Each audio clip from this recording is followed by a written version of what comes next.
Welcome to யாவரும் கேளீர். நான் உங்க பத்ரி பேசுறேன். உலகநாயகன் கமலஹாசன் அவர்களுக்கு திறமையான கலைஞர்கள் அப்படின்னா ரொம்ப பிடிக்கும். அவங்களை எந்தெந்த விதத்துல தான் சப்போர்ட் பண்ண முடியுமோ, அவரால் என்னென்னலாம் பண்ண முடியுமோ அவ்வளவு தூரம் அவர் செய்யக்கூடியவர். சமீபத்தில் நேற்று இந்த தேசிய விருதுகள் அறிவிக்கப்பட்டது. 71st national award. அதுல தமிழ் மொழியில வெளிவந்த பார்க்கிங் படத்துக்கு 3 விருதுகள் கிடைச்சது.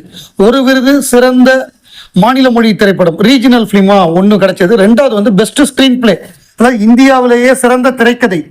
காதல் கோட்டைக்கு பிறகு ஒரு தமிழ் படத்துக்கு கிடைக்குதுன்னா அது பார்க்கிங்க்கு தான் கிடைக்குது. மூன்றாவதாக சிறந்த குணச்சித்திர நடிகர், அதாவது பெஸ்ட் சப்போர்ட்டிங் ஆக்டர், அந்த அவார்டு எம்எஸ் பாஸ்கருக்கு கிடைச்சது. ஸோ வெறும் மற்றவர்கள் மாதிரி வாய் வார்த்தைக்கு ட்வீட் போட்டுட்டு போறவர்ல கமலஹாசன் அந்த படக்குழுவை கூப்பிட்டு நேற்று பாராட்டியிருக்காரு. அந்த படம் 2 வருடங்கள் ஆச்சு. 2023 வெளிவந்த அந்த படத்துக்கு 2025 விருது கொடுக்குறாங்க. என்ன காரணம்னா நடுவில் கொரோனானால ஒரு ஆண்டு அவார்டு ஃபங்க்ஷன் நடத்த முடியாம போச்சு தேசிய விருதுகள். அதனால அது பின்தங்கி வருது. 23, 25, 24, 26 தள்ளி போயிட்டு இருக்கு. ஸோ இதுல என்னன்னா ஹரிஷ் கல்யாண், இந்துஜா ரவிச்சந்திரன், அந்த பிரார்த்தனா அந்த படத்துல நடிச்சவங்க எல்லாம் போட்டிருக்காங்க. எம்எஸ் பாஸ்கர் அந்த நிகழ்வுக்கு போல, அவர் ஊர்ல இல்ல போல் இருக்கு. அதை ஹரிஷ் கல்யாண் தன்னுடைய பதிவுல போடுறாரு. விருதே வாழ்த்திய தருணம், ஒரு நண்பன் போல பேசினீர்கள்.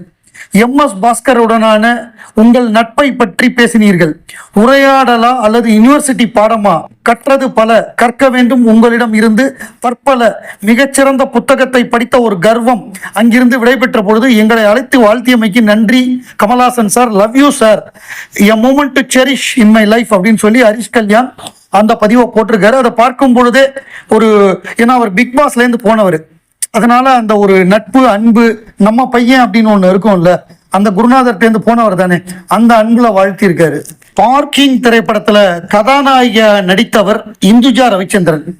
நம்முடைய ஹரிஷ் கல்யாணுடைய மனைவியா நடிச்சிருப்பாங்க. ஒரு கர்ப்பிணியா, ஒரு 5 மாத கர்ப்பிணியா அந்த படத்துல அவங்க கேரக்டர் இன்ட்ரோடியூஸ் பண்ணுவாங்க. 2 பேரும் ஃபேமிலியை விட்டு தனியா ஒரு வீட்டில் குடியிருப்பாங்க. ஏன்னா லவ் மேரேஜ் பண்ணதுனால 2 ஃபேமிலிலேயே அவங்களுக்கு சப்போர்ட் இருக்காது. அந்த மாதிரி ஒரு கேரக்டர் அவங்க பண்ணியிருந்தாங்க. அவங்களுடைய பதிவு என்னன்னா, இன்ஸ்டாகிராம்ல அவங்க பதிவு பண்ணியிருக்காங்க, there has never been and there will be never be someone like him with our pride of Tamil cinema and Indian cinema, உலகநாயகன் கமலஹாசன் சார்னு போட்டிருக்காங்க. அவருக்கு முன்னாடியும் சரி அவருக்கு பின்னாடியும் சரி அவரை போல் யாரும் இல்லை அப்படின்னு அவங்க வாழ்த்தி அவங்க அந்த பதிவை போட்டிருக்காங்க. நன்றி சொல்லி வணக்கத்தோட அந்த இது போட்டு எமோஜி கும்பிடுற மாதிரி எமோஜி போட்டு தன்னுடைய பதிவை இந்துஜா ரவிச்சந்திரன் போட்டிருக்காங்க. பார்க்கிங் படத்துல எம்எஸ் பாஸ்கருடைய மகளாக நடித்த அவங்க காலேஜ் படிக்கிற பொண்ணா நடிச்சிருப்பாங்க, இன்ஜினியரிங் படிப்பாங்க. அந்த மாதிரி ஒரு கேரக்டர். அவங்க அப்பா ஒரு கவர்மெண்ட் ஆஃபீஸில் வேலை பார்க்குறவர், 57 வயசு அவருக்கு. இன்னும் 1 வருஷத்துல ரிட்டையர் ஆகிற மாதிரி கேரக்டர் எம்எஸ் பாஸ்கருக்கு. ஸோ இவங்க அவருடைய பொண்ணா நடிச்சிருந்தாங்க.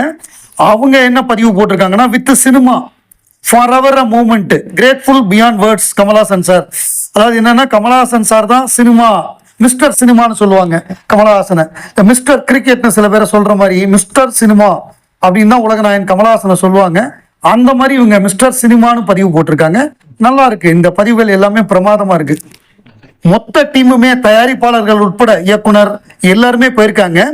எம்எஸ் பாஸ்கர் மட்டும் ஊர்ல இல்லாதனால வரல. இயக்குனர் ராம்குமார் பாலகிருஷ்ணன், அவருக்கு தான் பெஸ்ட் ஸ்கிரீன் பிளேக்கான விருது கிடைச்சிருக்கு.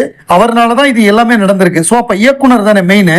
அவர் ஒரு பதிவு போட்டிருக்காரு, feeling truly blessed to have received appreciation and valuable insights from the legendary Kamal Haasan sir. His kind words for our parking team are a huge moral boost. It is an unforgettable moment அப்படின்னு சொல்லி தன்னுடைய பதிவை போட்டிருக்காரு. Kamal sir தன்னுடைய இன்சைட்டை சொல்லியிருக்காரு. இந்த காட்சி இப்படி, அதுக்கு ரெஃபரன்ஸ் எல்லாம் வச்சு பேசியிருப்பாரு. இந்த விஷயங்கள் எனக்கு இந்த மாதிரி ஒரு உணர்வை ஏற்படுத்துனுச்சு, இது இந்த மாதிரி பண்ணியிருந்தா இன்னும் சிறப்பா இருந்திருக்குங்கிற மாதிரி இன்சைட்ஸ் அதில் அவங்கள பாராட்டி இருப்பார். பிரில்லியண்டா நீங்க எப்படி பண்ணீங்க, உங்க ஸ்கிரீன் பிளே எப்படி பெட்டரா இருக்கு, டைலாக் எவ்வளவு பிரமாதமா இருக்குன்னு சொல்லி பாராட்டி தள்ளி இருப்பார். ஸோ அதை தான் இவர் மொரால் பூஸ்டர் அப்படின்னு சொல்லி போட்டிருக்காரு. அதுக்கு அவங்களுக்கு தகுதி இருக்கு, அதனாலதான் வாழ்த்திருக்காரு. இசையமைப்பாளர் சாம் சிஎஸ், அவர் ஏராளமான பெரிய படங்களுக்கு இப்ப இசையமைச்சுக்கிட்டு இருக்காரு. அவரும், ஏன்னா அவர் தானே பார்க்கிங் படத்தோட இசையமைப்பாளர். அவர் பதிவு என்னன்னா, still can't believe I spent time with the Kamal Haasan sir. A true legend, his words, his wisdom, his presence unforgettable. He personally called our team after parking won 3 national awards and shared so much insight, passion and encouragement. Truly a moment I will cherish forever. Thank you, sir. இவரும் அதே மாதிரி தான் 3 தேசிய விருது வாங்கினதுக்கு அப்புறம் எங்க டீமை கூப்பிட்டு வாழ்த்து தெரிவிச்சாரு. அதுல உள்ள இன்சைட், அவருடைய அந்த அந்த படத்துல உள்ள நல்ல விஷயங்கள் எல்லாத்தையும் கூப்பிட்டு பாராட்டினாரு. இது என் வாழ்வில் ஒரு மறக்க முடியாத தருணம், மீண்டும் மீண்டும் நினைத்து பார்த்து மகிழும் தருணம் அப்படிங்கிறாரு. ஸோ செரிஷ் ஃபார் எவர் அப்படின்னு போட்டு ரொம்ப ஹாப்பியா லவ் எமோஜி போட்டிருக்காரு. தேங்க்யூ சார்னு.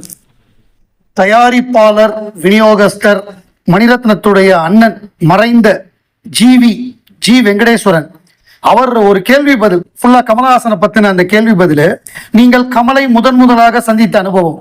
குரு பட பூஜையில் அதற்கு முன் அவர் கலந்து கொண்ட படப்பிடிப்பில் காலில் சிறிது அடிபட்டதால் அன்று அவர் கைத்தாங்களாக 2 கட்டைகளின் உதவியால் நடந்து வந்தார்.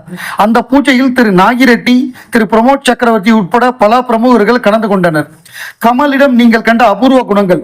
கடந்த காலத்தில் அவர் உதவி நடன ஆசிரியராக இருந்ததை மறவாமல் இன்றும் எல்லா உதவி டெக்னீஷியன்களிடம் சகஜமாக பழகுவது, தான் தயாரிக்கும் படங்களில் ஒவ்வொரு காட்சியிலும் பர்ஃபெக்ஷன் அடைய முயல்வது, ஹீரோ இமேஜை விட நடிப்பின் முக்கியத்துவம் கொடுப்பது. உதாரணம், ராஜபார்வையில் குருடனாக நடித்தது, அபூர்வ சகோதரில் குள்ளனாக நடித்தது, கல்யாணராமனில் நீண்ட பல்லுடன் நடித்தது, வெற்றி தோல்விகளை சமமாக பாவித்து எப்பொழுதும் கலகலப்பாக இருப்பது. கமலின் நடிப்பு, நடனம், பாடும், சண்டையிடும் திறன் பற்றி உங்கள் கணிப்பு. அவர் ஒரு பெரிய டான்சராக இருப்பதால் அவருக்கு நல்ல டைமிங் சென்ஸ், அதனால் சண்டை காட்சிகளில் வெகு லாகவமாக செய்து விடுகிறார். உதாரணம், குரு படத்தில் ரயில் சண்டை, நாயகன் படத்தில் இன்ஸ்பெக்டரிடம் குடிசை பகுதி சண்டை.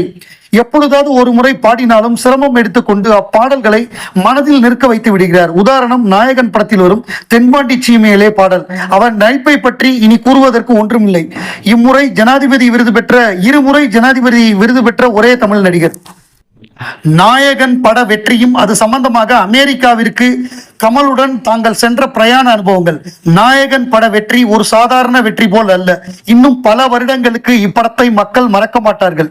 இந்தியா மற்றும் அயல் நாடுகள் முழுவதும் பரபரப்பாக பேசப்பட்ட படம் நாயகன். வேலு நாயக்கர் மாதிரி பாத்திரத்தை கமல் மாதிரி வேறு எந்த நடிகரும் செய்திருக்க முடியாது. அமெரிக்காவில் நாயகன், கனடா, அமெரிக்கா நாடுகளுக்கு நாயகன் பட உரிமையை எனது நண்பர் சங்கர் ரமணி வாங்கியிருந்தார். அவரது அழைப்பின் பேரில் நானும் கமலும் நாயகன் பட வெளியீட்டிற்காக அமெரிக்கா சென்றோம். எங்களிடம் பம்பாயிலிருந்து ஒரு பெண் பத்திரிகையாளரும் தமிழ்நாட்டிலிருந்து பொம்மை சலனும் வந்திருந்தார்கள். முதலில் நியூயார்க் நகரம் சென்றோம். அங்கு அமெரிக்க தொலைக்காட்சி நிலையத்தினரும் பத்திரிகையாளர்களும் எங்களை பேட்டி எடுத்தனர். பிறகு அங்கிருந்து டெட்ராய்ட், நாஷ்வில், டல்லாஸ் மற்றும் லாஸ் ஏஞ்சல்ஸ் நகரங்களுக்கு சென்று அங்கு நடந்த நாயகன் பிரத்யேக காட்சிகளில் கலந்து கொண்டோம். ஒவ்வொரு ஊரிலும் அங்குள்ள இந்தியர்கள் தங்களது வீட்டிற்கு வரவழைத்து எங்களுக்கு விருந்தளித்தனர் அப்படின்னு நம்முடைய ஜிவி அவர்கள் சொல்லியிருக்காரு. இது சம்பந்தமா நான் ஏற்கனவே தனி வீடியோவே போட்டிருக்கேன் ஒரு 2 வருஷத்துக்கு முன்னாடி. முதல்ல ஒரு தமிழ் படம் அமெரிக்காவில் வெளியானது நாயகன் தான். கமலஹாசனும் ஜிவியும் மெக்சிகோ உட்பட பல ஊர்களுக்கு அந்த படத்தை வெளியிட்டாங்க.